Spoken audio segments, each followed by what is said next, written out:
From the KELOLAND Digital Desk, I'm meteorologist Scott Mundt, and this is Wednesday, September 24th, another edition of Weather or Not. More or less what you see is what you get. When it comes to our immediate forecast, we'll go with dry skies. Temperatures will be above average. We'll get these numbers in the 70s and 80s for afternoon highs. We may cool a little as we get into the first half of the weekend, but then temperatures will warm again by Sunday and going into much of next week. Above average temperatures will continue. We'll talk more about that weekend forecast coming up. Also look at our pattern. A couple of interesting things going on with maybe the tropics slowing down our weather. And, of course, the, dare I call it, the ever-popular snow trend. That is something else that we'll continue to follow. But I need to bring in this. When I talk about snow trend. Okay, we'll take a look at that coming up, but let's go ahead and talk about our immediate forecast. High pressure in control of our weather to the southwest. We'll go with mostly sunny skies. I know that we did start the day with areas of fog in the eastern and southeastern KELOLAND. That will go away. We'll have our sunshine. We'll have temperatures warm. We'll get these numbers, as I mentioned before, in the 70s and 80s. And then what you see is what you get. Plenty of sunshine, plenty of warm air, plenty of dry conditions for tomorrow, going into Friday, and even lasting into this weekend. Though it changes a little, just a little. We'll bring in a cold front late in the day Friday across western South Dakota. Well, here's our forecast for today. Temperatures in the 70s to near 80 degrees. 80 is our forecast high in Sioux Falls, 77 in Aberdeen, 77 in Pierre, and 82 in Rapid City. That forecast for tonight showing temperatures fall to the low to middle 50s, and that happens with mostly clear skies and light winds. Meteorologist Brian Karstens is getting ready, and he'll join me coming up right after the break. Stay with us. You're watching this latest edition of Weather or Not.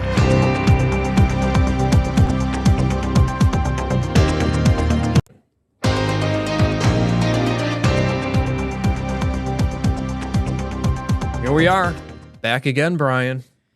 Hi, how are you doing? I'm doing okay. Let me just adjust that camera a little bit for you, too. It's been a while. I have to remember to do this stuff. Well, before we go on. I think you've been gone. I've been gone. It seems like September in the Storm Center seems like everybody's got, there's just a variety of late summer, early fall things. And this is it for this week, too, you and I being together. Right, then I'm here the rest of the week. And then we play musical chairs again next week, so a little bit. Yeah, I'm the one that sends out that schedule. I better check. It's like Santa checking his list. You have to do it at least twice. That's one thing that people probably don't realize, that Scott Mundt, actually, you keep us all ordered so that the shifts keep these ducks in a row. Okay. Jalen, Adam, all of us. And the thing about this, too, is I love the fact that as our schedules work out, as crazy as it gets, we have a really pretty good system. And I know you head that up, but if somebody needs to have a day off, do something with the family, we kind of work it out, don't we? Yeah, we do. Everybody gets along, which helps. Yes, we all enjoy, we work together as a team. We really, it's on air, but it's off air as well. And so when we get these, things that we just need to work out, so you're going to be off for a few days, so then I'll pick up some extra time on midday in KELOLAND tomorrow and Friday. So. Right, and it seems like, I do have favorite shifts that I, like to be on. Obviously, that's the morning. Uh-huh. You're a morning person. I'm a morning person. If I stay up late, like softball keeps me up late at night, like last night, so my voice is a little off. Yeah, you do that softball, and that's going to continue for a little while longer. We had some of those games canceled. Because of the weather. Yes, yeah. So now it's getting pushed back. I think the rumor is October 14th might be our last week. I'm like, do I really want to play in October? Well, as long as it's like this. Oh, my goodness. Right? I guess. Evenings are nice. Evenings, Last Daytime night, highs in the 70s and 80s. Last night started in short sleeves, and then I put some longer sleeves on, and it was nice. Not any wind. The bugs didn't seem that bad. And we were commenting, too, that, outdoor weather this time of year, I mean, it's beautiful. When it's in the evenings are nice. The bugs are out a little bit. There's those the beetles that come out of the soybean fields, and there's a couple different bugs that bite a little bit, so you got to deal with that. But, it's pretty minor stuff, really, when you think about what's coming. And I know we can talk about the winter and all of that, but I'm sure do you still have your maps ready to go? Oh, here, for I that? still have this. Yeah, the crowd. See, when I fill in for you, I don't use that button. I probably should. I don't know. From time to time. But yeah, we got to talk a little bit about the winter forecast, right? Yeah, let's go ahead and jump right into things here. We will talk about the winter, that snow trend. That will be toward the tail end of the show. Weekend forecast. And I also put some, the word records on here because you brought this up during KELOLAND this morning, that we'll have these temperatures warm to the 80s, not quite in record territory. But when I was looking at that 7-day forecast, I noticed that the temperatures were falling to the 60s. And I'm thinking, okay, we are in the last week of September. The average low temperature, I think it's in the upper 40s. If not, it's 50. Yes. And in our 7-day, we have our overnight lows in the 60s starting early next week. So the last 2 days of September. I'll take a look at some of those. I'll show you those numbers coming up a little bit later. But 60s are our record warmth for overnight lows the last several days of September. So we'll see how close we are to that. We know we'll get southerly winds for several days, once we get into next week, and that will just keep us warm. Not quite as warm on Saturday for the first half of the weekend. A cold front will swing through on Friday, bringing some slightly cooler air. But here is Sunday, and we'll have dry conditions. Temperatures widespread 80s. Do you see this, Brian? Let me, you probably do see it. Let me go. You know where I'm going to go, all right? Yeah. Yep. 90-degree weather. That spot right there. In fact, we do have 90 going in our forecast for Rapid. Yeah. On well, Sunday. And given the south winds and the depth of this ridge coming into play here, it's going to be warm, and it probably will outperform the computer model guidance. And we're already kind of hedging our bets that way anyway. So, and this illustrates that, doesn't it, here? That big arching area of high pressure. Yeah, we have that high-pressure system, nice ridge in the atmosphere, dry, warm conditions, usually are hand-in-hand with that. And then there's that, we talked about that cutoff low that was moving through the central United States last week, I believe, and how that one would just sit there and spin for a couple of days. Mm-hmm. And that's what's going on now. I know during KELOLAND this morning, you talked about all the rain they had in Kansas. Yes. Throughout the Central Plains.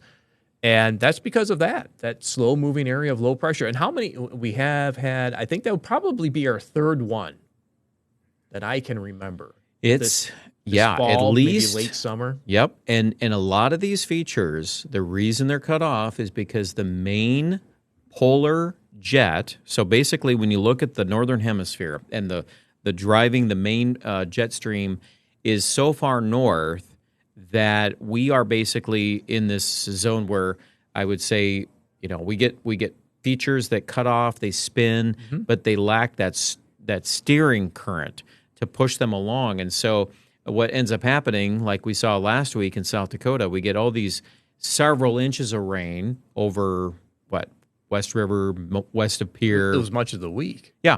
And then record-setting rain, too. Sioux Falls sits in the other end of it where we get some thunderstorms here and there ahead of the low, but it never truly has an opportunity to fill in or move like you would expect with a regular progressive system. And so by the time it ends up getting over to Sioux Falls, it's about fizzled out. It's wound, spin, spin, spin, and then it dies. And you can actually see that today down in Kansas. It's actually weakening, spreading out. The other thing about that map, too, that you showed, Scott. Here, I'm going to go back to it. Let me... And I know it has kind of the upper level, some of the steering winds on it, too, here. But I don't know if you have the ability to pan up north of Seattle, but Vancouver and up into British Columbia. And I know your marquee is on there. But the wind arrows, how you've got those drawn coming out of the Pacific Ocean, and they come right into western. Right in here. Yeah. They're coming up and over top of the Rockies. That is all modified Pacific air. Mm-hmm. And as a meteorologist, when you see that, I don't care if the air's coming from Canada, if the air's coming from Montana, it's coming out of Colorado. All of this essentially is west to east flow there, and it is drying and modifying. So even though like I said, the main jet is to the north, but everything that's sneaking underneath that is all warming well above normal. And that's why you see the drapery of all these above normal temperatures coming in from southern Canada. Yes, and that will continue for the next, at least week. There is a model, the Canadian model, that wants to chip us back to, I think, 63 on one of their extended models for, I think, the 3rd or 4th of October. And I'll try to show that coming up a little bit later. But let's talk about our weekend temperatures. We'll be warm. We'll be dry. Numbers will be cooler on Saturdays compared to Sunday. Sunday, we'll have a lot of us back to the 80s for afternoon highs. And then as we do get into, say, Sunday, stronger southerly winds to help us warm. So record temperatures. This is an interesting topic. I already discussed why I was a little interested in this. You said, yeah, we probably get in the 90s for records. We'll see how warm we get going into early next week. We do have a 90 in Sioux Falls for record high on Monday. So, yes. I mean, that's one of the lowest, aside from today's high of 89. So that might be, we'll just say might be in jeopardy. But those overnight lows, we have, I think, 61, maybe 61, 62 Monday, Tuesday morning. That's not far off from the record lows of the mid-60s for both Sioux Falls and Aberdeen. No, I don't think anybody has really, as warm as it's been, our mentality behind that is that, okay, now we see lows in the 60s. Well, that's kind of where we've been all summer, right? Even when we had highs in the 70s, when we had that low move through, we were still only cooling off to the 60s. Yeah, yep. Because we had the cloud cover, and we still had higher dew point temperatures in the 60s. Yeah, and this time around, if we stay in the 60s, it's mainly because of the wind propping up the overnight lows a little bit more, because we don't have the power of the sun that we had. It's decreasing quite rapidly. Nighttime's getting longer. Yeah, days are getting shorter. Right. Correlation here, right? We should be cooling off, but sometimes the weather just does what it wants. And for now, there'll come a day, Scott, and we'll say, oh, yeah, remember when we were so warm back in September. I think when we get another push of that, I don't want to call it the taste of fall weather, but when we get, when we cool down to even average temperatures are slightly below, it's going to be a slap in the face. We'll pay attention. That's right. So I want to toss it the break, but I'd like this graphic. This is, that pendulum. There was a day when I could ride something like that, Scott. But that day is gone. So it's just a matter of when it swings the other way and when we get below average. Stay with us. We have plenty to talk about on this latest edition of Whether or Not. Welcome back to Whether or Not, Brian. It's time to talk about, what you see is what you get, right? Right. With these above average temperatures, and this comes out from the Storm Prediction Center, doesn't it? Climate Prediction Center. Climate Prediction, yeah. It's one of those. Say Storm Predictions. That's what I'm used to. Well, we're always used to saying that. The Climate Prediction Center, they just do, they do a lot of things, but one of the products that they issue is this 8 to 14 or 6 to 10 day forecast. So when you hear that, those are products there. Now, a lot of times what we like to do is reference these as kind of a second opinion or a guideline. Right, because we're looking at stuff ourselves, of course, looking at all these models, and we give you examples here on whether or not of what we look at. So we have an idea that, above average temperatures, I would expect that to continue beyond day 7 of our 7-day forecast. Right. But to me, I brought this up to you during the show, too. It was showing not only this, but something else. I don't know if you have that graphic. I do. I was a little interested in this one. Yeah, the precipitation forecast. And pretty easy to see that they have a belt of above normal precipitation from Arizona, New Mexico, right up into the upper Midwest. And so some of this plays into the possibility that another one of these big cutoff lows comes out and sits and grabs onto what may end up being some tropical moisture. Now, that's still a wild card, and we've mentioned this many times. You get into these months of September and to October, the tropics. Look at Florida. Now, that's interesting, too. See how it's painted green down there toward Darker Miami? green. So they're already assuming some tropical influence in that 8 to 14 day. And I don't know how much, they they build into this particular graphic, but I would assume that there's a little bit of that in there. So ultimately, we still have a lot of things to track. It'd be nice to get that moisture, Sioux Falls. Right. And that's why I was interested in, where is this one exactly coming from? Yep.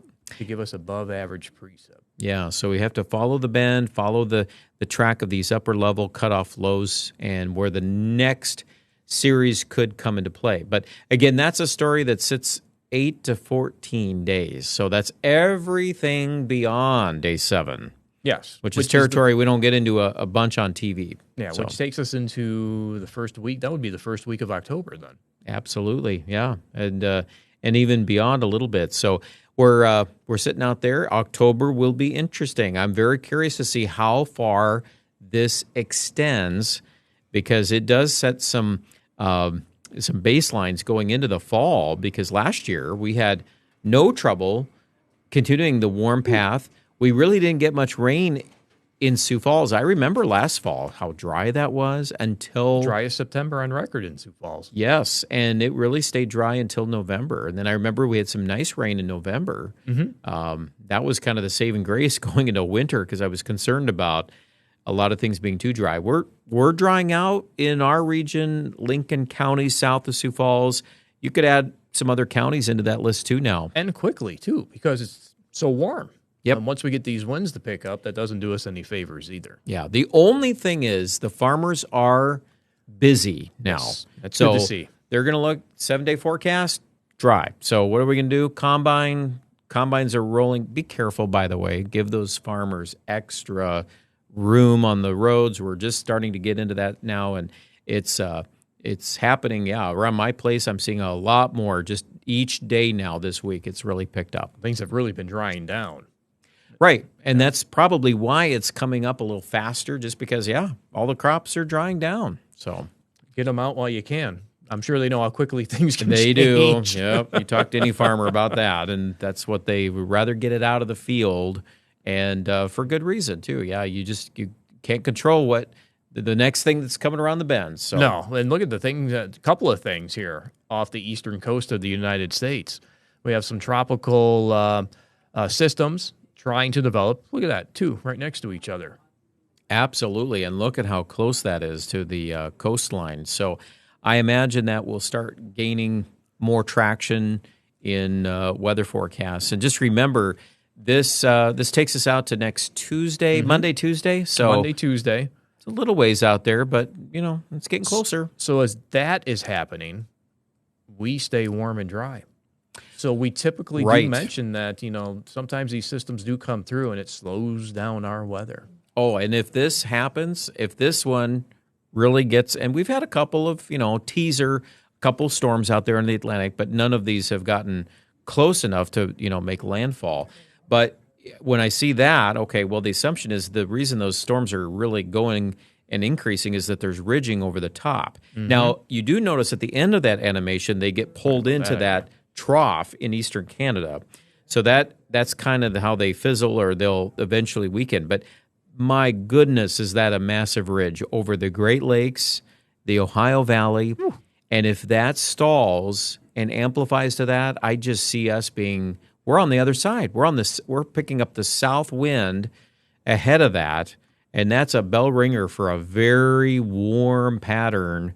And I have no doubt that those things are going to feed into one another. And then you got a trough there northwest of us on that pattern. So that too can play a role in maybe some rain in western South Dakota. And that could be when we cool at least a little.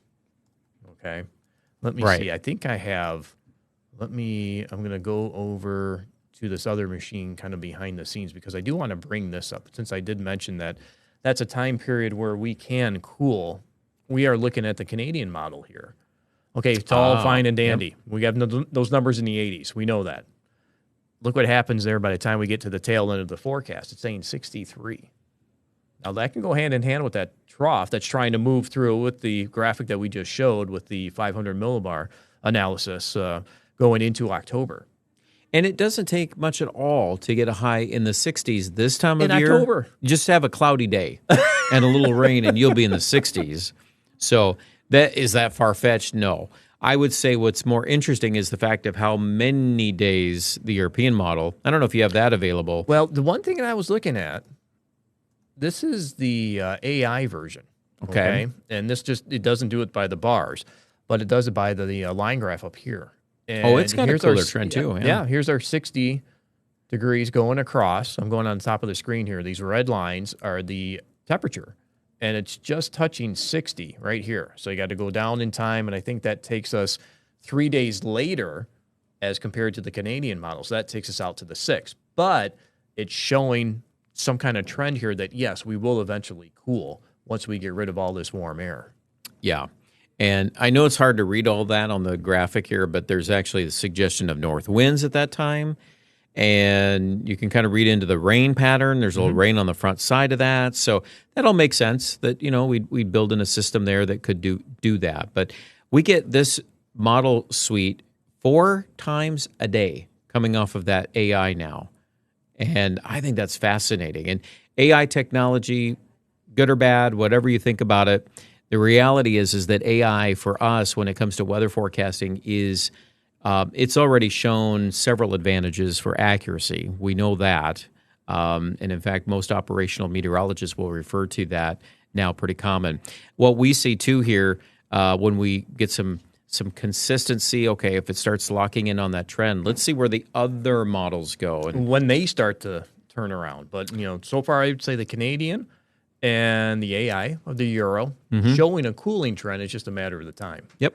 So we'll put those two together, and then we'll come back to, well, we won't be here tomorrow, but I'll be here. And then next week, we'll compare and contrast once again. All right, let's talk about that snow trend. We started this at the end of August, and we just compare the models as to what they're showing. Brian just mentioned how some of these models do come out several times a day. Before we get there, though, hey, they had some snow in Colorado, 4 to 8 inches, some spots even a little bit more. Now, that's the snow depth. Yes. Isn't that something? Now, of course, it melts right pretty quickly. But just to get things started, Colorado has had its first snow. And that's that upper level low pressure center to our south that's responsible for that. And they might get a little bit more over the next 2 weeks. You see how that does extend into western Montana, too. But otherwise, nothing for the central or the northern plains. That snow trend, that's what this graphic is. When we look at 100 members of the European model here going out 45 days, you can see how some of them do bring in some measurable snow. And then I've been looking at the timeline on the bottom, and I've been keeping track of this too as we go back to our computer graphics. So through the 10th of October, 1 out of 100 saying we could get measurable snow. Notice how it goes up as you get to the 20th and the 30th. Those numbers are fairly high for Rapid City, which, isn't out of the norm when you're talking snow in October in western South Dakota. And I think this next graphic, I've been keeping track of this over, more than a week now. And you can see the averages there on the bottom as we've been keeping track of how many of the members have been spitting out at least measurable snow. Through the 10th of October, the average is about 1, then 8 out of the models there on the 20th. And it goes up to about, we'll say 25% chance by the 30th we can get measurable snow. But we always look at trends, right? And it's been the lowest here at 15 today. It got as high as, say, 30 on the 19th of September. So and then it's after that, reversing trend, it's been isn't slowly going down. Okay. And then Rapid City. Yeah, I think it's been rather, persistent with those numbers. I obviously have the date there. But the 20th of October, 30th of October, 55% chance. We'll say 82% chance. That's the way it looks right now, and I'll try to keep this tally going, as won't be here, but of course I'm always checking in on what's going on with the weather anyway. Yep. And we'll just see what kind of trend we're able to pick up on. This is what I call, what we do in weather, but this is real science, Scott. So I appreciate your work on that. It's fun, interesting. I've always had an interest in stats. Yeah, I would say. Well, and the numbers, patterns. They tell us stories and pattern recognition. Yeah, you see patterns, and then at the end of the day, you and then everybody else too watching this program, learning a little bit as we go along. So I won't go into that. Well, thank you for that comment. And I won't go into that pattern or cycle about that colder air. I think I did it all last week. I think I did it on Monday. When I come back next week, Let's take a look at the models, and we'll see if that pattern's holding true. I like that idea. Well, it'll give you a little time to kind of let the data kind of settle a little bit, and then, next week we'll regroup on that. Let it simmer in the background. That's all the time we have for this latest edition of Weather or Not. Thank you for joining us. Have a great day.